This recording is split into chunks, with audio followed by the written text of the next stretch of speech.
cara, tem qualidade. Se tu tem uma coisa com qualidade, ela vai ir. Mas se tu não divulgar isso, aí não existe como, né? É a mesma coisa, tem um senhor compositor que tem um livro de música em casa, aí tu pergunta, tá, mas essas músicas estão no YouTube, estão no Facebook, estão registradas, tu mandou? Não mando pra ninguém. Pô, então não tem como ninguém vai achar que tu compõe. A bater na porta, né? Não existe isso, né? Mas eu também agora, tipo, eu comecei a fazer conteúdo pra internet e tudo mais há pouco tempo. Um pouco antes da pandemia, eu comecei a postar mais vídeos regularmente, inclusive eu falando de música também é uma ideia de vídeo que vai lá pro meu canal e tudo. Quando eu comecei a fazer conteúdo, eu também tinha esse preconceito com conteúdo. Pô, pra que eu vou postar, pra que eu vou fazer? Mas eu pensei, mas para aí, como é que eu vou divulgar o meu trabalho sem mostrar o meu trabalho antes? É impossível.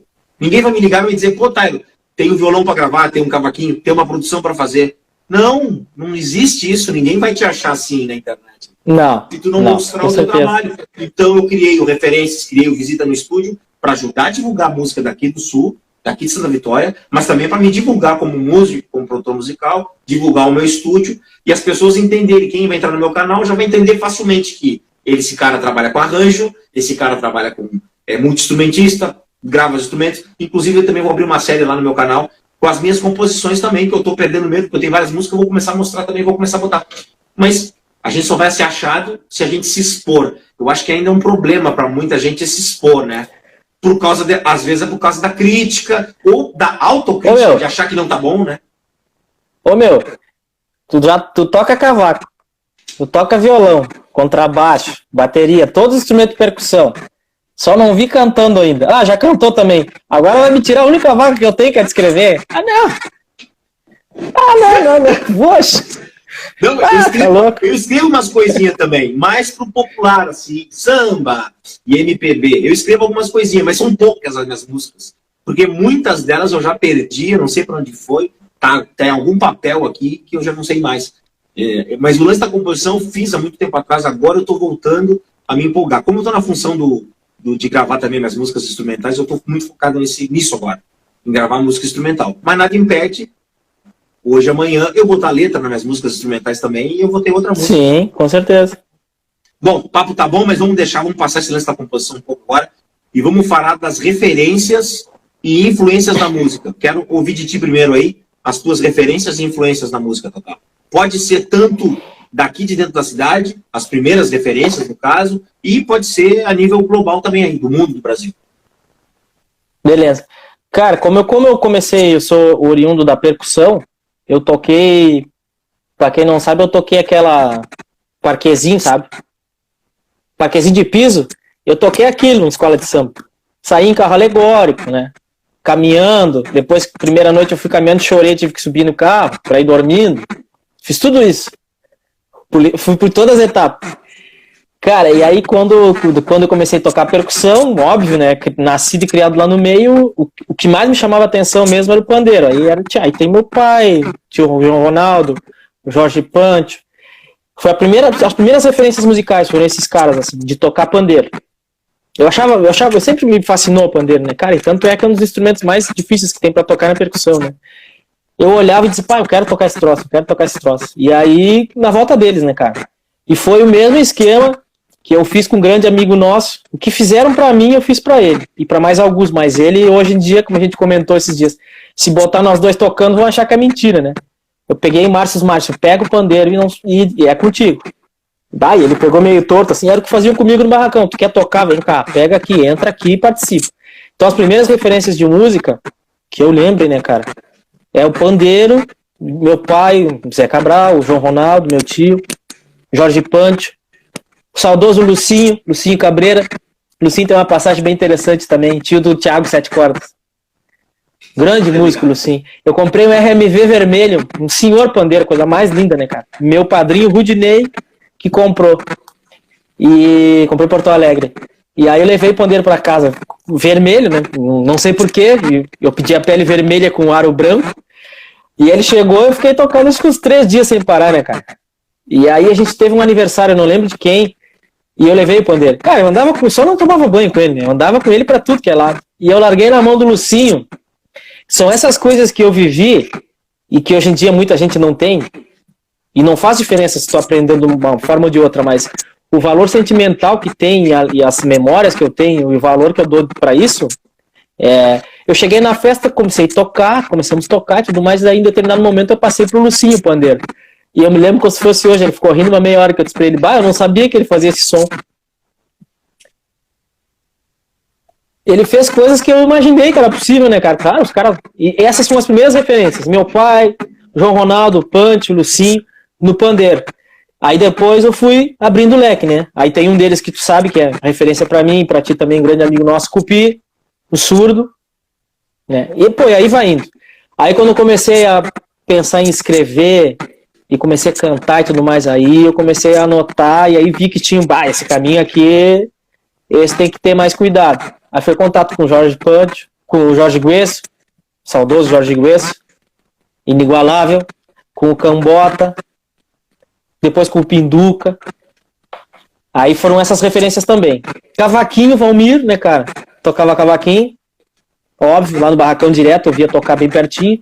E outro que era uma distância muito, bem longe, assim, pra época, né, eu era muito jovem ainda, que é o Massimila, que também sempre foi uma referência, é uma referência.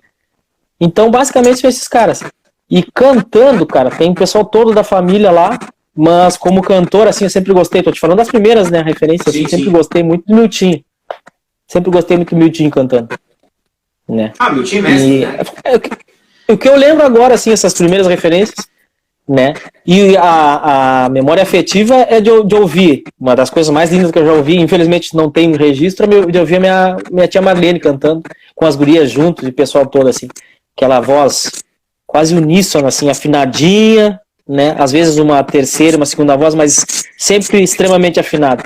Essas são as referências que eu tenho de início. Aí depois, quando comecei a ter acesso, né, pra tu ter uma ideia, né, cara, até sei lá, assim, ó, eu ouvia, mas eu não tinha acesso. Eu comecei a ouvir Djavan com 12, 13 anos, um pouco mais. Imagina, que crime. O cara não tem acesso. Eu não tinha acesso, cara. O que eu ia fazer?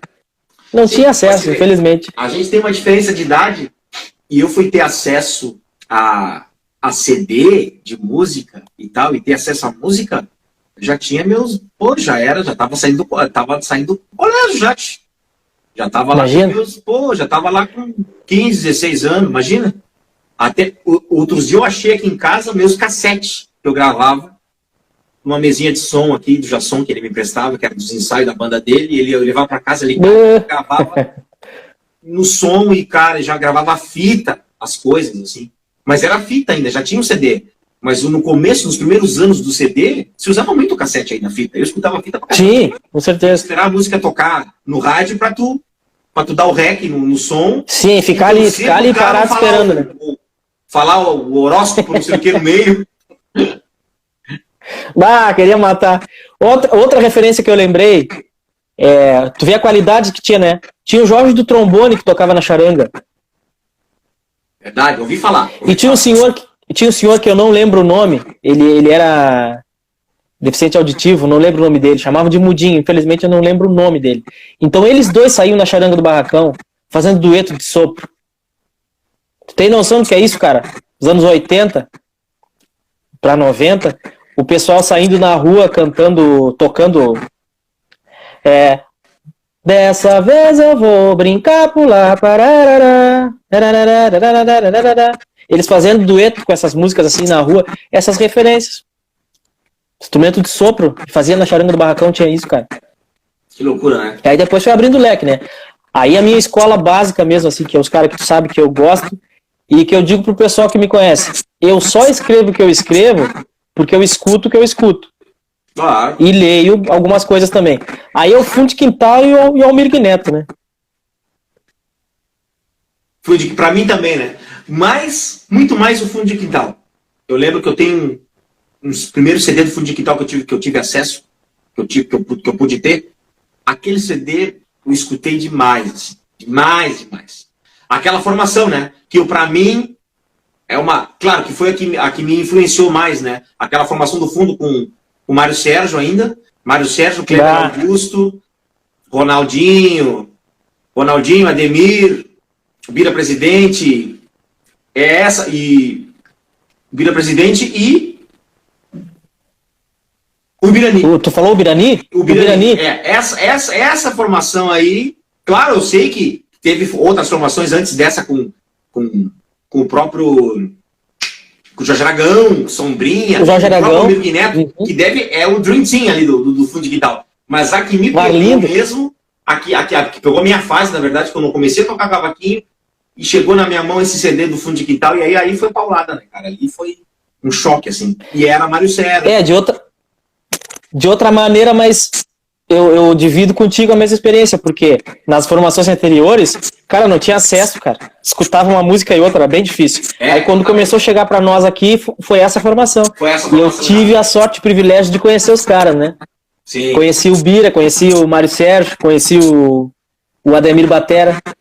Os caras é um posto de humildade. Bebi muito dessa fonte. Bebo até hoje, né, cara? Bebo até hoje. Os caras têm coisa que é atemporal, né? É atemporal. Total atemporal.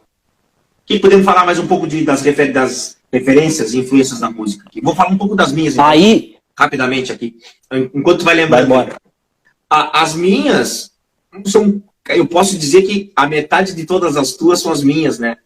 Quando eu comecei lá, Jorge Cambota, Jorge Guesso, Cupi, teu pai, toda essa galera da antiga aí, toda essa rapaziada da antiga do samba me influenciou também a tocar um instrumento. O próprio Pinduca, quando eu comecei a tocar, eu ia na casa do Vinícius e ele afinava o meu cavaquinho pra mim. Eu não sabia afinar, né? E não existia afinador.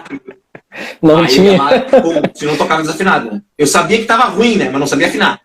Aí levava pra ele e ele afinava pra mim e tal. Então, pô, cara, assim, dessa rapaziada da antiga. E tive também, que eu sempre gosto de falar isso, eu tive 2 choques de realidades com pessoas tocando, assim, que foram muito impactantes. Tão impactantes que eu era jovem, há muito tempo atrás mesmo, eu devia ter 14, 13, 12 anos, que eu vi essa cena acontecer e foi assim, ó, eu disse assim, não, para, que aqui é diferente.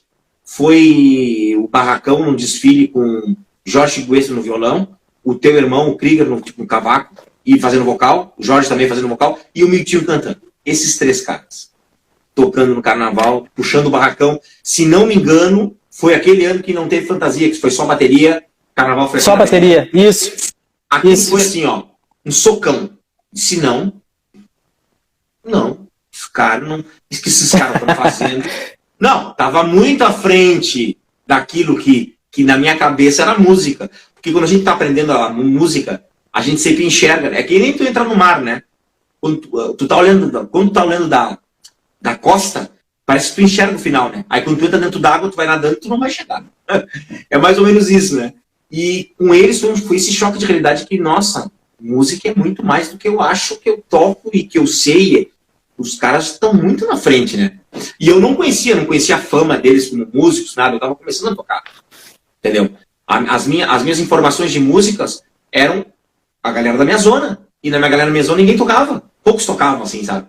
Quando tu vê esses caras fazendo aquele som, não tinha, né? E outro choque de realidade foi também, uma vez que eu fui, numa dessas aí que eu fui afinar o cavaquinho, eu fui visitar o Vinícius ali, o Vinícius Amaro, na casa dele, e tava ensaiando. Eu lembro que de porta fechada. O Vinícius sempre me dizia que se o pai estiver ensaiando em casa com porta fechada, não bate, não entra, senão vai ficar bravo.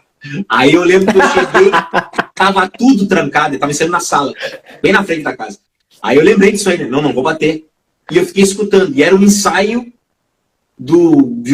tocando violão e cantando o Pinduca, e no baixo e vocal, Jorge Cambota. Cantando Joga Pedra na Geni, nanani, cantando com vocal, mas que coisa bonita, cara. E eu lembro até hoje, eu fiquei ali uns 10 minutos, eu escutei umas 4 músicas. Só isso, né? João Bosco. Mas não bateu. Tom Jobim, era o que eles estavam fazendo. Não batesse. Não, jamais. Não, jamais. Eu fiquei escutando ali, depois eu fui embora. Mas assim, ó, foi outro choque de realidade. Tanto que eu lembro até hoje, eu lembro exatamente, foi um dia de tarde, assim, tipo 3, 4 horas da tarde. E eu lembro claramente, e dessa vez no carnaval. São 2 choques, assim, que eu tive de, não, mas para aí. Esses caras têm uma qualidade muito superior do que eu achava que eu conhecia de música, né? Isso é bom, né? Porque aquilo fica, tanto que eu lembro perfeitamente desses 2 dias até hoje, assim. perfeitamente, assim, de escutar a música no meu ouvido ainda, como se eu estivesse atrás da porta. E o barracão ter visto o teu irmão, o Milton e o Guesso junto, esse trio. Depois tive o prazer de tocar também um carnaval com o Guesso e com o Milton, infelizmente não com o Krieger. Mas, e com o Pinduca, nunca tive o prazer de tocar, já tive o prazer de tocar em roda de samba também com o Tambora. Mas é muito louco isso, né? As referências, a régua, né? A régua era muito alta, desde sempre, para minha geração. Às vezes eu estava conversando isso com um amigo, né? Acho que foi com o Thiago que eu comentei. Como a nossa régua é alta e também traz uma responsabilidade para nós que estamos agora tocando, também de manter essa régua alta, de manter esse nível alto, porque antes da gente já era muito bom. Já era muito bom. O nível sempre foi muito alto para a gente aqui em Santa Vitória.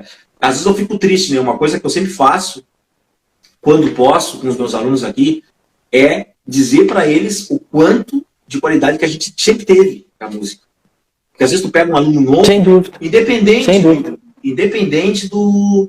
Se um aluno começa a fazer aula de violão comigo e ele é tradicionalista, gosta de música gaúcha, ele tem que conhecer o Ico, a Maria Conceição, os Sulinos, ele tem que conhecer o Quinim Dornelles, ele tem que conhecer, da mesma maneira do jovem roqueiro que está aprendendo guitarra, tem que conhecer o Chapéu de Cobra, tem que conhecer o Chapéu de Cobra, tem que conhecer as músicas do Zorro, que também, o Zorro é um exemplo de compositor, nível altíssimo, aí, 500 músicas, sucesso com o Alemão Ronaldo e outras bandas aqui em Porto Alegre, então tem um trabalho reconhecido. Só que não se divulga isso, né? Não se fala muito isso.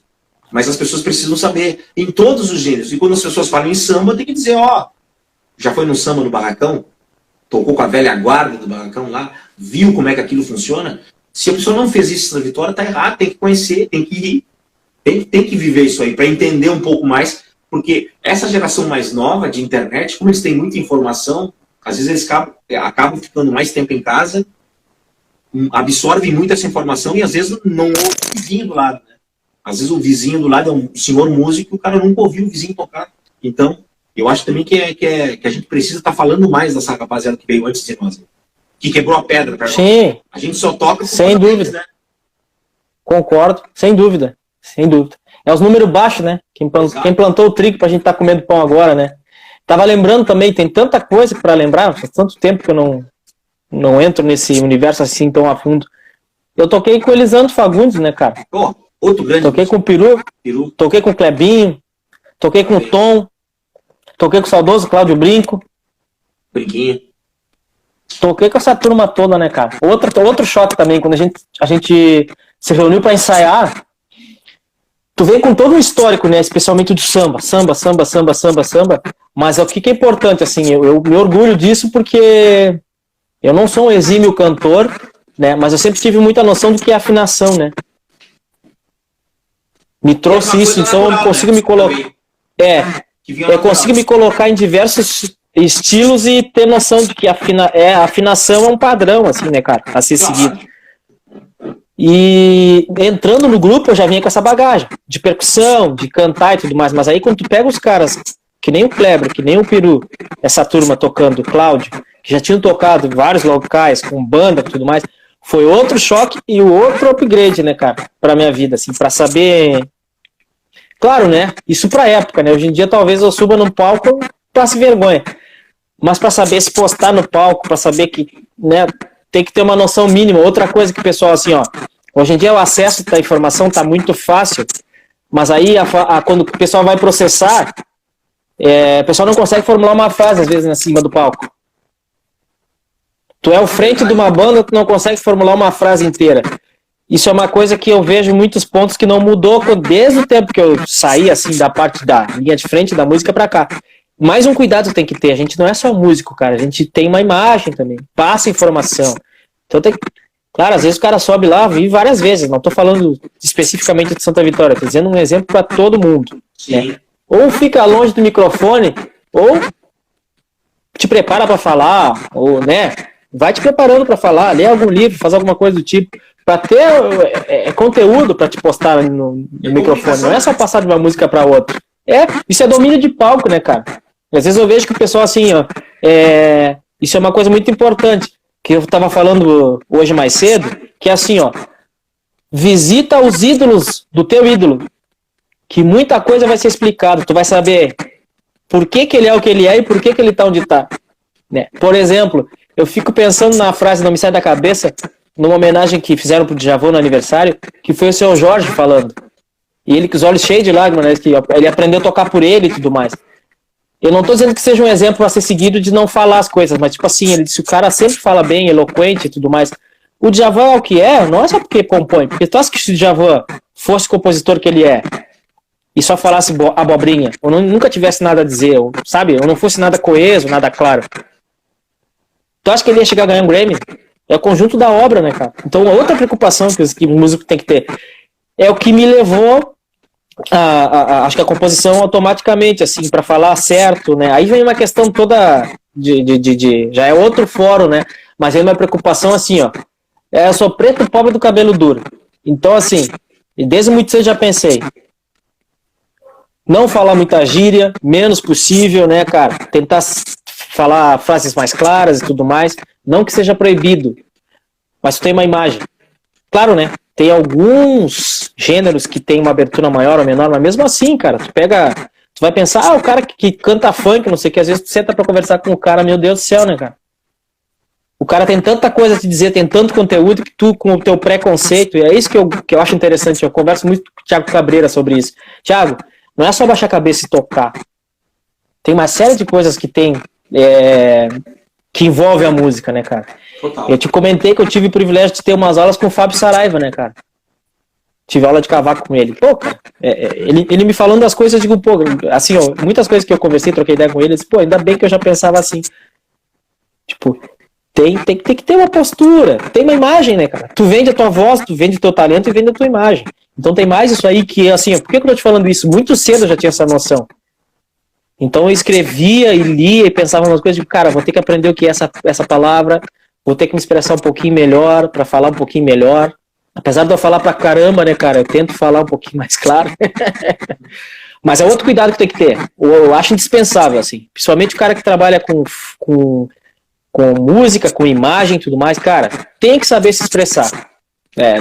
Tipo assim, ó, desculpe quem gosta dele, mas não pode dar uma de Faustão, que ganha 3 milhões por mês e não sabe falar inglês até hoje, né, cara?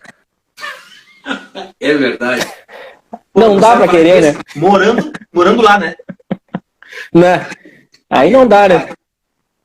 Aí não dá. E outra coisa, cara, saber o local, se posicionar. Eu hoje em dia toco cavaquinho, tá? Mas tu sabe, eu já te falei, comparando, tecnicamente, tu é muito mais cavaquinista do que eu. Eu tenho essa noção. Tem essa noção também. Porque às vezes o cara, isso é uma crítica construtiva, né, cara? O cara tem estrada, tem conhecimento, tem tudo, mas o cara já acha que é o Alexandre Pires. Mas o cara ainda não é o Alexandre Pires, porque se tu parar e sentar o Alexandre Pires pra tocar, ele toca 70 instrumentos. Exatamente. Aí tu vai comparar com um cantor, pô, cara, para aí. Então tem que saber onde tá, tem que saber, assim, exatamente o que tem de capacidade, o que não tem, né? Como é que se diz, assim, explorar mais as qualidades. Fazer como se faz um trabalho, que pra mim a música é um trabalho, né? Apesar de a gente viver um pouco mais feliz, eu não tô envolvido diretamente, mas assim, quem vive com a música com certeza vive mais feliz, porque é uma benção. Mas assim, cara, o pessoal levar a sério. Tu toca reco-reco, cara, faça da melhor maneira possível reco-reco. Mas se precisar falar, tu sabe falar também. E é importante. Se precisar também. Exato. Mais no meio dos outros todos que tem a sua importância. Exato. Eu acho que tem o lance do estudo, cara, como eu sempre falo, né? Às vezes os alunos mesmo, algum conhecido, às vezes a gente acaba recebendo, às vezes a pessoa quer aprender um instrumento, ou a pessoa quer te fazer um elogio e tal, mas às vezes a pessoa não tem ideia de que a gente também está correndo atrás ainda da informação. A gente está aprendendo música. Eu sempre gosto de deixar isso bem frisado para meus alunos, que eu sou instrutor de música, que eu instruo música. Que eu não tenho formação acadêmica como professor de música, e porque eu não sei tudo ainda. Não sei tudo. E eu estou muito longe de saber tudo. E quanto mais eu aprendo, mais eu fico ignorante na música. Que acho que o mais legal da música é isso. É quando tu mais aprender, tu fica mais ignorante na música, porque não tem fim isso. Vai existir sempre uma nova técnica, uma nova maneira de tocar, um novo jeito de fazer, e tu vai estar sempre correndo atrás. Se tu te mantém em movimento, eu acho que tu tem noção disso, de quanto a música é gigante. o conhecimento da música gigante. Para as pessoas que às vezes sabem pouco e acham que sabem tudo, pô, aí é complicado. Bah. Aí fica difícil porque o cara acha que já dá, que já é aquilo, né? Com todo respeito a quem toca pouco, quem toca muito e quem toca... E também tem várias coisas. Às vezes o cara vai tocar cavaquinho num grupo de samba. O que tu precisa saber? Não precisa saber o mundo.